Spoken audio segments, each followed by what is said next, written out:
एक देश एक निवडणूक विधानसभा आणि लोकसभेच्या निवडणुका एकत्रित घेणे योग्य आहे की अयोग्य या विषयाच्या प्रतिकूल बाजूने बोलण्यासाठी मी उभा आहे. सर्वांना माहीतच असेल 90च्या दशकामध्ये गीत फार प्रसिद्ध झालेलं होतं. साथी हात बडाना एक अकेला थक जाएगा मिलकर बोझ उठाएंगे. तसंच स्वप्न डॉक्टर APJ अब्दुल कलामांनी पाहिलेलं होतं की 2020 साली माझ्या भारत देशाला मला महासत्ताक राष्ट्र बनवायचं आहे. आणि कालच मी ABP माझा चॅनलवर संध्याकाळी बातम्या पाहत होतो आणि या चॅनलवरती बातम्या पाहत असताना कालच भारत देशाच्या लोकसभेत एक अर्थसंकल्प सादर झाला आणि अर्थसंकल्पात निर्मला सीतारामन ज्या केंद्रीय अर्थमंत्री आहेत त्या भाषण करत होत्या आणि भाषण करत असताना त्यांनी सांगितलं की आम्हाला 2047 पर्यंत या देशाला महासत्ताक राष्ट्र म्हणून अमेरिका आणि रशिया यांच्याबरोबर जगामध्ये एका नावारूपाला आणायचं आहे. सर्वात महत्त्वाचा प्रश्न मला हा पडायला लागतो की देश आजपर्यंत महासत्ता झाला नाही तो दारिद्र्यामुळे, देश आजपर्यंत महासत्ता झाला नाही तो बेकारीमुळे, देश आजपर्यंत महासत्ता झाला नाही तो देशातील कुपोषणामुळे, देश आजपर्यंत महासत्ता झाला नाही कारण देशाच्या लोकसंख्येवर आज सुद्धा आम्ही नियंत्रण ठेवू शकलो नाही. इतके महत्त्वपूर्ण प्रश्न देशासमोर असताना एक देश आणि एक निवडणूक हा प्रश्न आमच्यासाठी दुय्यम असायला हवा असं माझं प्रामाणिक मत आहे. आज देशामध्ये प्रत्येक ठिकाणी निवडणुका होत असतात. ग्रामपंचायत, पंचायत समिती, जिल्हा परिषद, विधानसभा आणि लोकसभा अशा वेगवेगळ्या ठिकाणी वेगवेगळ्या लोकप्रतिनिधींसाठी आमच्या भारत देशामध्ये आज निवडणुका होतात. मात्र या निवडणुका होत असताना माझ्या प्रतिस्पर्धी मित्रांना आता सांगितलं की 60,000 कोटी रुपयांचा खर्च हा निवडणूक आयोग करत असतं. मात्र मला एवढंच सांगायचंय की 60,000 कोटींचा खर्च वाचवण्याच्या नादामध्ये आम्ही लोकसभेची आणि विधानसभेची निवडणूक एकत्रितपणे घेतोय. मात्र ही निवडणुका घेत असताना ज्यावेळी लोकसभेला उभारलेले प्रतिनिधी आणि विधानसभेला उभारलेले प्रतिनिधी एकाच मतदार राजाच्या दारामध्ये जातील त्यावेळी या लोकांकडून मतदाराचा पवित्र अधिकार बोटी आणि भाकरीवरती विकण्यासाठी हे प्रचंड मेहनत करतील आणि 60,000 कोटी रुपये गव्हर्नमेंटचा खर्च झाला. मात्र हेच राजकीय पक्ष 1,80,000 करोड एवढा खर्च लोकांना व्यसनाधीन करण्यासाठी करतील. मला वाटतं की आपल्या देशासाठी अत्यंत दयनीय बाब आहे. आज आपण बघतो की भारतामध्ये लोकसभेच्या आणि विधानसभेच्या जर इलेक्शन एकत्र घेतले, निवडणुका एकत्र घेतल्या, रिप्रेझेंटेशन ऑफ पीपल्स ऍक्ट 1950 आणि 1951 मध्ये आम्हाला प्रचंड मोठी सुधारणा करावी लागेल.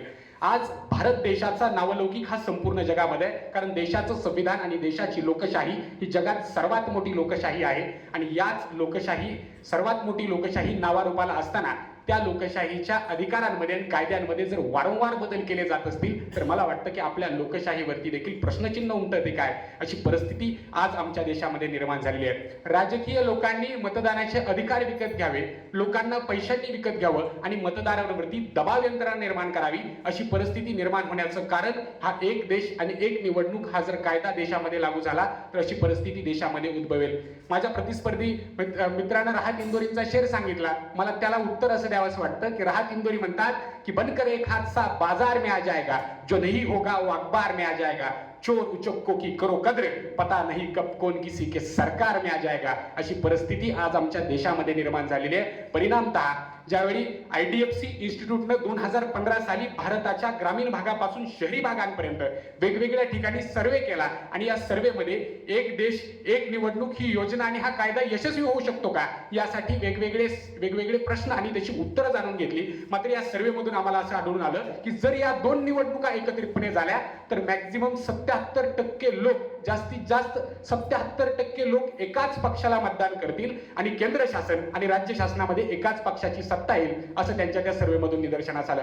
मला वाटतं की लोकसभेचं इलेक्शन, विधानसभेचं इलेक्शन यामध्ये फार मोठी तफावत आहे. लोकसभेचं इलेक्शन आणि विधानसभेच्या इलेक्शनमध्ये फार मोठा फरक आहे आणि हा फरक समजून घेत असताना ज्यावेळी देशाचे केंद्रीय पातळीवरती किंवा देश पातळीवरचे मुद्दे आणि आमच्या ग्रामीण भागातल्या शेतकऱ्यांचे किंवा तळमळीचे जे मुद्दे आहेत ते मुद्दे या एकत्रित इलेक्शनमुळे कुठेतरी बाजूला राहतील ही शक्यता सांगता येते. आणि खऱ्या अर्थाने हे शेतकऱ्यांचे जे प्रश्न आहेत त्याचं उदाहरण आपण उत्तम ठिकाणी सांगू शकतो की आज देखील भारत देश 15 ऑगस्ट 1947 ला स्वतंत्र झाल्यानंतर देखील आज आम्हाला आमचा मराठवाडा इथली परिस्थिती बघितल्यानंतर मागास आहे की काय आणि नामदेव ढसाळांचं एक वाक्य आठवायला लागतं की स्वातंत्र्य कुठल्या गाडविणीचं नाव आहे हे प्रश्नचिन्ह आज देखील आमच्या मनामध्ये उद्भवायला लागतं. आणि म्हणूनच खऱ्या अर्थाने या देशामध्ये मी सक्षमपणे सांगू शकतो की लोकसभा आणि विधानसभेचे जे निवडणूक आहेत ह्या एकत्रितपणे घेणं गरजेचं नाही. निवडणूक आयोगाचा वेगवेगळा जो होणारा खर्च आहे, राजकीय पक्षांचा वेगवेगळा जो होणारा खर्च आहे, मात्र मतदार राजावरची जी जी दबावाची परिस्थिती, ही परिस्थिती जर कमी करायची असेल तर खऱ्या अर्थानं त्यांना त्यांचे अधिकार आणि हक्क प्रदान करणं गरजेचं आहे. कारण मतदानाचा पवित्र अधिकार भारतीय लोकशाहीने इथल्या लोकांना दिलेला असताना सुद्धा खऱ्या अर्थानं आज हा अधिकार बजावत असताना त्याला त्याचं स्वातंत्र्य जगण्यापासून बोलण्यापर्यंत, जर वागण्यापर्यंत, विचार करण्यापर्यंतचे जे स्वातंत्र्य आहे, हे स्वातंत्र्य जर अबाधित राखायचं असेल आणि लोकशाहीचं परावर्तन हे हुकुमशाहीच्या दिशेनं होऊ द्यायचं नसेल, तर मला खंबीरपणे या ठिकाणी सांगावंसं वाटतं की या देशामध्ये एक देश आणि एक निवडणूक हा कायदा योग्य नाही आणि तो नसणारच आहे. खऱ्या अर्थानं आज या देशातील ग्रामीण भागाचा आम्ही ज्यावेळी विचार करतो, या देशातील सर्वसामान्य समस्यांचा आम्ही ज्यावेळी विचार करतो, राजकीय नेते प्रक्षोभक भाषण करून जातीयतेच्या नावाखाली लोकांना भडकवण्याचं काम करतात आणि या देशातल्या बेरोजगार तरुणांना आपल्या फायद्यासाठी त्यांचा वापर करण्याचं काम करतात. मला वाटतं की गोरगरीब पोरांचं जर शोषण होत असेल, गोरगरीब युवकांचं जर बेरोजगारीच्या दिशेपासून व्यसनाधीनतेकडे वाटचाल होत असेल, तर ही आमच्यासाठी अत्यंत दयनीय बाब आहे. तिथं आमचा विकास खुंटला जातो आणि देश महासत्ताक बनवायचा आहे म्हणजे त्याला स्वयंपूर्ण बनवायचंय, सर्व बाजूनी सक्षम बनायचंय. सामाजिक, राजकीय, शैक्षणिक आणि आर्थिक अशा वेगवेगळ्या बाजूने आम्हाला या देशाला सक्षम जर बनवायचं असेल तर खऱ्या अर्थानं देशातली प्रत्येक निवडणूक ही स्वतंत्रपणे होणं गरजेचं आहे आणि मतदार राजाचा जो अधिकार आहे तो अधिकार त्याला कायम प्रदान करणं गरजेचं आहे. एवढाच आशावाद व्यक्त करू आणि थांबतो. मनपूर्वक धन्यवाद.